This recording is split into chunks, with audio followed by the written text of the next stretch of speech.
Juste, idiot, si tu fais pas les jambes, tu te mets dans la merde. Mais quand je te dis que tu te mets dans la merde, c'est que tu te mets dans la merde.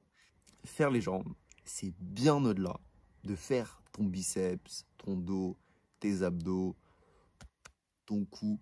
C'est autre chose. Je pense que les jambes, honnêtement, les jambes, c'est le muscle qui, objectivement, a le plus à apporter. Et pas en termes de masse musculaire, en termes de tout, de vie.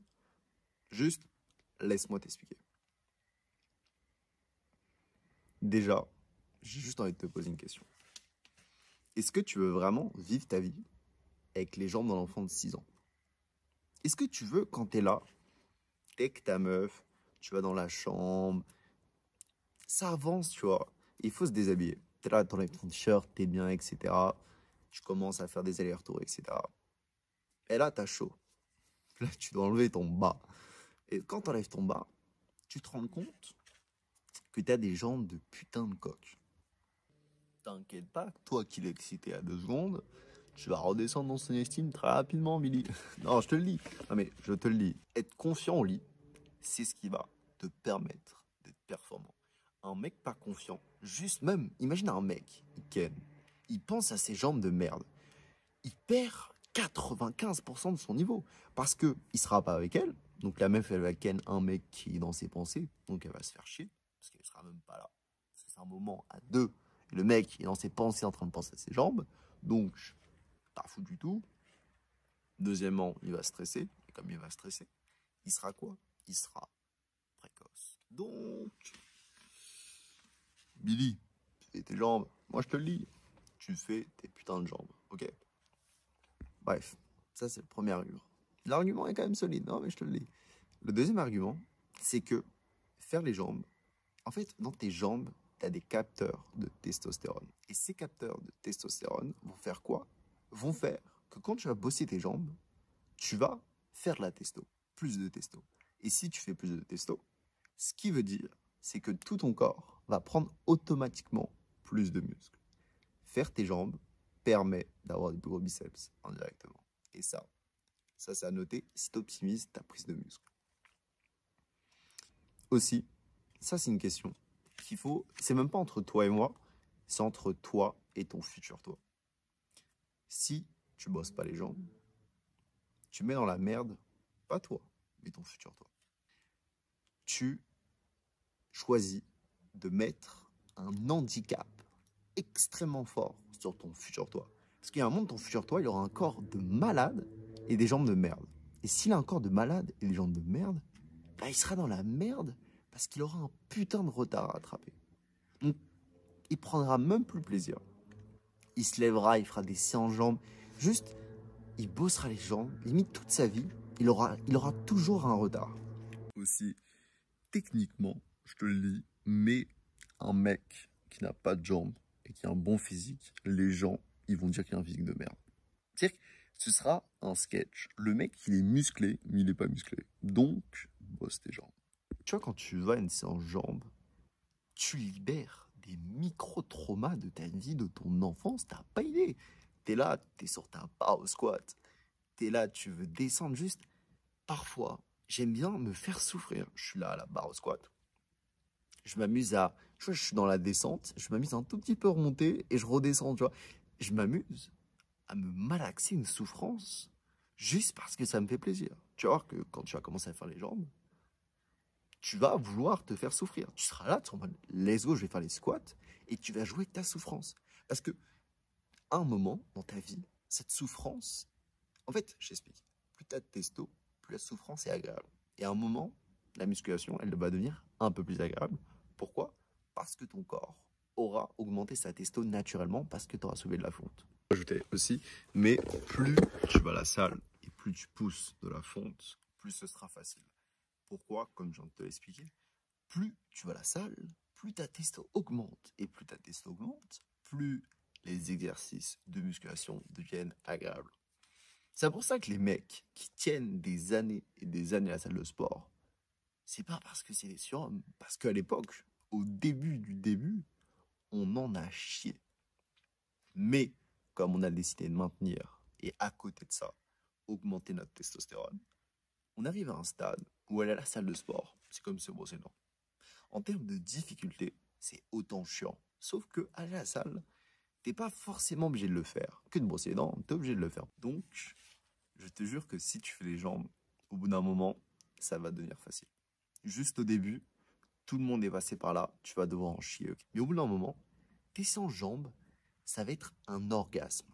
Littéralement, tu vas descendre au squat, tu vas faire tes exercices de jambes, tu auras cette souffrance qui va directement sécréter des endorphines, de la dopamine, ce qui fait que ton cerveau, il va péter son crâne. Et ce sera une sensation que tu retrouveras que au squat. Leg extension, non, pas forcément leg extension, mais c'est aussi un conseil. Si tu veux faire les jambes et que tu n'as pas le courage d'aller au squat, leg extension, leg curl. Ischio jambier pour leg curl et leg extension pour les quads, enfin les quadriceps. Après, tu fais une machine pour les adducteurs et tu fais tes mollets debout. Et assis, si tu veux rajouter pour avoir des bons gros mollets complets. Mais dans tout le cas, si tu fais les mollets debout, ça va taper tes deux faisceaux. Parce que dans tes mollets, tu as deux faisceaux. Si tu voulais travailler optimalement, il faut que tu fasses un exercice assis où tu lèves les mollets, un exercice debout où tu lèves les mollets. Moi, ce que je te conseille, c'est que tu peux aussi que les faire debout. Parce qu'indirectement, quand tu vas à l'échec, ça va taper beaucoup ton faisceau numéro 1, mais qu'on n'aura plus de force à aller sur le faisceau numéro 2. Donc, tu vas avoir des mollets complets en faisant qu'une fois, en faisant qu'un exercice. Mais bref. Donc, techniquement, si tu veux bosser tes quads, enfin tes jambes dans son ensemble, tu as besoin de 4 exos, ce qui n'est pas vraiment beaucoup. De toute façon, je pourrais te donner une séance, mais juste l'avantage de ne pas faire le leg extension et faire des flexions de hanches, c'est tout ce qui est squat. Parce qu'en fait, quand tu fais des leg extensions, ça entraîne tes quads, tu vois. Mais si tu fais des flexions de hanches, ça va t'entraîner ton corps à faire des squats. Parce qu'imagine dans ta vie, tu lèves ta copine, tu lèves tes enfants dans le futur, bah, tu feras un mouvement de squat. Et si dans ta vie, tu n'as que fait des leg extensions à la salle, bah, ce mouvement, ton corps et ta stabilité, elle va être éclatée sa mère. Ce qui veut dire que tu auras peut-être des jambes insane. Tu vas faire des mouvements comme ça, tu vas te casser en 6. Pareil pour le leg curl. Tu fais des leg curls, mais le jour où il va falloir deadlift un objet que tu ramènes au sol dans ta vie tous les jours, bah, ton bas du dos, il va se casser. Pourquoi? Parce que tu n'auras pas deadlift, qui est une flexion, il me semble, une flexion, je sais pas, du dos, je sais pas comment on appelle ça, mais bref. Donc, le deadlift, moi je le fais aux haltères, et le squat ou les squats, enfin juste une flexion de hanche, c'est des mouvements obligatoires. Mais c'est chiant sa mère. Donc, la solution que je peux te donner et ce que je fais, pas forcément maintenant, mais je pense que je le ferai, c'est que tu alternes. Tu fais, si c'est trop chiant, tu fais un jour où tu fais le deadlift, et la prochaine fois que tu fais les jambes, leg curl. Et après, tu fais deadlift, leg curl. Tu tournes. Pareil pour le squat. Tu fais les squats, après tu fais leg extension, après tu fais squat, leg extension. Juste comme ça va pas te... Imagine, tu fais les jambes 2 fois dans la semaine. Faire les squats 2 fois dans la semaine, c'est chiant sa mère. Je te le dis, même moi je te le dis. Donc à ce moment-là, tu peux faire une fois où tu fais les squats et une fois que tu fais le leg extension. Et après tu tournes, tu tournes, tu tournes. Après, quand tu seras plus avancé et qu'il faudra plus de volume, parce qu'un exo, ça va pas être suffisant. Et là, je parle au mec qui a peut-être 3 ou 2 ans d'expérience. Les mecs comme ça, ils ont besoin de plus de volume. Pourquoi? Parce que plus tu fais de la musculation, plus tes muscles s'adaptent et plus ils ont besoin d'un stimulus qui sera plus grand, tu vois. Donc, ces mecs-là, ils vont devoir ajouter de la masse à leur entraînement, tu vois. Plus de séries, plus d'exos, etc., etc. Après, bon, c'est un peu cas par cas. Les génétiques permettent souvent, parfois, de mettre plus de volume, enfin, de subir plus de volume, et d'autres qui sont très rapidement fatigués. C'est aussi un peu de la génétique, c'est un peu du cas par cas. Mais on va dire, plus tu augmentes ton expérience en musculation, plus tu as besoin de rajouter des exos, tu as besoin d'avoir plus de volume dans ta semaine, etc., etc. Mais bref, tu peux aussi combiner les deux. C'est-à-dire que tu fais 3 séries squat, 2 séries d'extension. Enfin voilà, moi, je te le dis, j'ai des quads qui sont plutôt bien développés. Je fais juste 3 séries de squat à la mort. Juste, je fais ça 2 fois par semaine, donc ça me fait peut-être 6 séries dans la semaine. Donc, techniquement, c'est pas beaucoup, mais je suis une personne qui marche avec peu de volume. Donc, en vrai, c'est cool. Tu fais avec ton corps. C'est vrai que c'est un conseil. Je vais pas commencer à te faire... Enfin, je vais pas commencer à t'expliquer comment programmer dans cette vidéo. Mais dans la vie et dans la musculation, au bout d'un moment, si un mec te dit quoi faire, t'optimisera pas ta masse musculaire. Parce qu'en gros, je t'explique. Chaque corps est différent. Chaque génétique est différente. Donc, ce qui marche sur moi ne marchera pas sur toi. Et ça, je suis désolé, mais tu vas devoir expérimenter des choses. C'est aussi une belle chose de la musculation, je trouve, c'est tester les choses qui marchent, tester les choses qui ne marchent pas, etc., etc. Donc, moi, ce que je te conseille, si tu n'as pas 2 ans de musculation, si tu as 1 an de musculation, ou si tu as moins une semaine, un jour, 3 séries pour les jambes, tu commences 3 séries de quad, enfin de quadriceps, 3 séries d'ischio-jambier, 2 séries d'adducteurs, parce que les adducteurs, c'est un plus petit muscle, 2 séries de mollets, etc., etc. Et donc, ce que je fais aussi, les mollets, moi, je suis un mec, j'aime bien optimiser les choses. Je fais mes abdos. Genre, tu vois, quand je fais mes abdos, tac, tac. Dès que j'ai fini mes abdos, je cours faire les mollets. Je fais mes mollets. Comme ça, pendant que j'ai fait mes mollets, bah, mes abdos, ils ont récupéré. Comme ça, je renchaîne les abdos et je fais mes mollets sur mon temps de repos de mes abdos. Comme ça, techniquement, comme les mollets n'ont rien à voir avec les abdos, c'est même pas un truc de gainage. Techniquement, bah, j'enchaîne et je perds aucun temps. C'est-à-dire que ma séance, elle va durer autant de temps. Par contre, j'aurais rajouté un groupe musculaire. T'as capté? Donc, l'avantage de ça, c'est que c'est cool. Tu gagnes du temps et tu fais les mollets comme ça. Parce que les mollets, c'est chiant. Et le problème des mollets, tu les fais en fin de séance. Et quand tu les fais en fin de séance, bah, tu oublies de les faire, tu as la flemme de les faire, etc. Par contre, si tu mets les mollets dans un exo qui est déjà là, et que tu as envie de faire les abdos ou un autre exercice, bah, tu vas pas les louper. Donc moi, c'est ma technique. Je fais mes abdos, je prends 1 minute 30 de repos. Pendant ces 1 minute 30, je cours, ou même pas, j'ai un petit truc pour me surélever. Je me mets dessus, je fais mes mollets un par un, en debout unilatéral. Ou je sais pas si t'as un niveau un peu nul, tu les fais sur tes deux plantes de pied. Tu fais tes mollets pendant 1 minute 30, j'en sais rien, aucune idée. Et dès que tu as fini tes mollets, tu enchaînes sur les abdos. Et tu fais ça en cycle. Perso, comme je fais 2 séries d'abdos et 2 séries de mollets, j'enchaîne 2 fois et c'est fini. Et techniquement, j'ai réussi à économiser mes mollets. C'est au lieu de faire ma séance et me dire putain, je vais faire les mollets, ma séance est déjà finie. J'ai fait mes abdos, j'ai fait mes jambes, finito pipo. Ma séance jambes, c'est quoi, si ça t'intéresse? Je fais hack squat, 3 séries. Je m'échauffe juste un peu avant pour être un peu chaud et taper des grosses séries fortes. Après, le hip thrust. Hip thrust, c'est pour le cul. Là, tu vas me dire, mais pourquoi bosser le cul, idiot? Le cul, c'est comme les épaules. Si tu as des bras et t'as pas d'épaules, tu auras des bras de pelouse. Mais si tu as des bras et des épaules, tes biceps, tes triceps, ton avant-bras, il va ressortir, tu vois. C'est harmonieux. C'est un peu la connexion entre tout visuellement, tu vois. Surtout une fille. Juste avoir des épaules, c'est ta carrure, tu vois. Bah, les fesses, c'est pareil. Si tu vois un mec dans la rue qui a des fesses pointantes, tu vois, des fesses fortes, tu vois, déjà, t'as une bonne stabilité. Donc, c'est incroyable. Pour Ken, tu ken avec quoi, fils de pute? Tu ken en hip thrust. Donc, si tu fais du hip thrust, tu améliores tes performances à l'impact. Ok? Comme je te l'ai dit, c'est des épaules, des jambes. Si tu as des jambes insane et que tu n'as pas de cul, tu as un physique de merde. Donc, non, non, non, je pas envie de bosser les jambes parce que c'est pelouse, parce que tu trouves que ça fait gonzesse. Tu as 2 possibilités qui s'offrent à toi.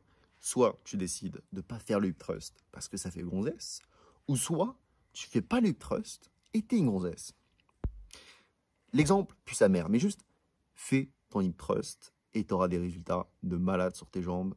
Ça a amélioré tes performances au lit. Je veux dire, t'es un homme. Genre, pourquoi ne pas être beau au lit? Pourquoi pas ken ta meuf fort? Juste, t'as tout à gagner. Après, l'autre exercice, c'est deadlift classique. Sauf, qu'est-ce que je fais au deadlift? Je mets des petits poids pour surélever mes plantes de pied, pour que mon pied soit comme ça. Comme ça, qu'est-ce que ça fait? Ça étire plus mes ischios. Et quand un muscle est étiré au maximum, c'est là où il y a le plus d'hypertrophie musculaire qui fait que tu as une grosse prise de muscle. Donc, les quadriceps, c'est pareil. Si tu peux les quadriceps, il faut que tu mettes des petites haltères sur tes talons cette fois-ci. Parce qu'en gros, les ischio-jambiers sont ta plante des pieds, comme ça un peu. Et quadriceps, c'est l'inverse. Ce qui va faire que ton muscle, il sera naturellement dans une position qui va un peu l'étirer plus et tu auras une meilleure amplitude. Donc, techniquement, tu grattes un peu des gains musculaires. Bref. J'ai oublié de te rajouter, mais mon deadlift, je le fais aux haltères parce que j'ai remarqué que quand je le faisais à la barre, ça contractait mon périnée, ce qui faisait que au lit, c'était un peu différent. Juste, ça peut paraître stupide et c'est peut-être une théorie de merde, mais mon deadlift, je le fais aux haltères. J'ai un meilleur ressenti, je suis plus à l'aise et je trouve ça un peu plus stylé que le deadlift classique où tu prends une barre, tu dois te set-up, tu dois mettre les disques et tout. Tu prends deux haltères, elles sont déjà là. Juste, t'arrives, tu prends tes haltères, tu te mets où tu veux dans la salle, tu peux te mettre face à un miroir, dans un coin, etc. Et juste, tu vibes avec ton deadlift où tu veux, tu te prends pas la tête. Et juste, c'est simple. Après, j'enchaîne sur la machine où genre t'écrases adducteur, juste tu marques machine adducteur, tu vas avoir. Par contre, voilà, c'est les adducteurs en ce moment, je les enchaîne avec les mollets. Ok, juste dernier truc, mais quand tu fais les mollets, faut que tu comprennes une chose. Déjà, tu dois être surélevé. Parce qu'en étant surélevé, tu auras une amplitude qui sera meilleure. Donc ton muscle, il va plus s'étirer. Et si ton muscle s'étire plus, ça veut dire meilleure hypertrophie musculaire. Donc, plus de muscles. Après, ce qu'il faut que tu fasses quand tu descends avec les mollets, faut pas que tu rebondisses. Parce que quand tu vas rebondir, tu vas utiliser une sorte de tendon. Je me rappelle plus si c'est le tendon d'Achille, mais tu vas utiliser un tendon qui va voler le poids de ton mouvement. Donc, plus rien va aller dans les mollets et tout va aller dans un putain de tendon qui n'a pas de muscle, donc ça sert littéralement à rien. Donc, ce qu'il faut que tu fasses, c'est que tu contrôles la descente et que tu montes un peu en étant énergique. Mais ta descente du point haut au point bas, va falloir que tu la contrôles. Et quand tu remontes à la vitesse que tu veux. Une seconde, c'est carré. Tu peux faire 2 secondes, tu fais comme tu veux. Après, tu montes bien tout en haut. Après, tu redescends lentement. Parce que si tu descends en te laissant descendre, un peu tu rebondis. Genre, tu fais genre tac, tac. Mais en faisant ça, tout va aller dans ton tendon. Donc, aucune hypertrophie. Ensuite, dès que j'ai fini ça, qu'est-ce que je fais? J'enchaîne sur les obliques. Et ça, les obliques, tu vois la machine à lombaire, bah, t'as juste à te mettre sur le côté. Et juste, tu prends une haltère si tu veux dans ta main et tu fais un mouvement genre comme ça. Et tu te concentres sur bien pivoter quand tu fais tes obliques. Et en faisant ça, tu auras une contraction qui sera maximale. Et si tu n'as pas cette machine, tu prends une poulie, genre tu la tiens comme ça et tu la crunches. Tu mets peut-être, ça dépend de ton niveau, mais tu mets 10 kg, 20 kg, 30 kg, ça dépend de ta force. Aussi, si tu fais les obliques à la poulie, il faut bien que genre tu te laisses étirer ton oblique avec la poulie pour après recrunch parce que ton muscle se crée le plus dans sa phase où il est le plus étiré. Donc si juste tu fais des mouvements de crunch comme ça avec ta poulie, certes, tu auras une congestion qui sera forte au niveau de tes obliques, mais ce que tu veux toi, c'est le muscle. Donc, ce qu'il faut que tu fasses, c'est que tu essaies de bien te mettre genre en dessous de la poulie, comme ça quand tu peux bien te laisser étirer et après tu recrunches tout en faisant un mouvement de pivot et comme ça, tu seras carré. Après ça, je vais aux abdos où je fais tu vois les bancs, je l'incline, je mets mes jambes au niveau d'ici, je les stocke et je crunch. Comme ça, t'as capté, tu vois. Et quand tu crunches, ce que tu dois faire, c'est que tu dois, au mouvement où tu crunches, tu dois expirer tout l'air que tu as. Comme ça, tu vas pouvoir mieux crunch parce que tu n'auras plus d'air dans ton abdomen. Et t'inspires au moment où genre tu les étires. Après ça, j'enchaîne instantanément avec du lever de jambes. C'est-à-dire qu'au lieu de me mettre la tête vers là au niveau du banc, je mets ma tête sur le haut du banc et je fais juste des levées de jambes. Tu as aussi la machine où genre tu te tiens comme ça et tu fais tes levées de jambes. Comme ça sera le haut de tes abdos et le lever de jambes, le bas de tes abdos. Comme ça, tu as un travail de l'abdomen qui est complet. Et en gros, ces deux exos, va falloir que tu les enchaînes. Parce qu'en gros, les deux vont se combiner. C'est-à-dire que tu vas aller à l'échec en faisant les crunchs. Et après, les hauts des abdos, ils seront KO. Et après ça, t'enchaînes dans l'instant T le plus rapidement possible à faire le bas de tes abdos. Comme ça, après, tu vas faire un échec sur tes bas des abdos et tes hauts des abdos en même temps. Et ensuite de ça, ce que je fais pendant le repos, je vais faire mes mollets assis. T'as capté, tu fais tes mollets assis. Dès que t'as fini tes mollets assis, tu renchaînes aux abdos. Tu as fait les abdos, tu renchaînes les mollets assis, tu fais 2 séries de chaque. Comme ça, tu enchaînes les deux, c'est super facile, super compact. Et tu n'as aucune perte musculaire, tu as juste un gain de temps. Donc, sur ce, c'était la fin de ma séance. C'était ma séance jambes et abdos. Et avec cette séance, tu auras des résultats pépites. Et cette séance, je la finis en 1h15. Ce qui fait que quand tes séances sont trop longues, tu perds indirectement un peu de testo parce que ton corps, il n'est pas fait pour maintenir des séances qui sont trop longues. Sur le plan musculation, hypertrophie pure, c'est pas la meilleure chose. Tes séances devraient être aux alentours de 1h15. Si tes séances sont plus d'1h30, pose-toi une question, superset des exercices. Si tu sais pas ce que c'est superset, tu me dis en commentaire, je te ferai une vidéo là-dessus. Mais bref, j'espère que cette vidéo dans la savane t'a plu. Bref, la bise.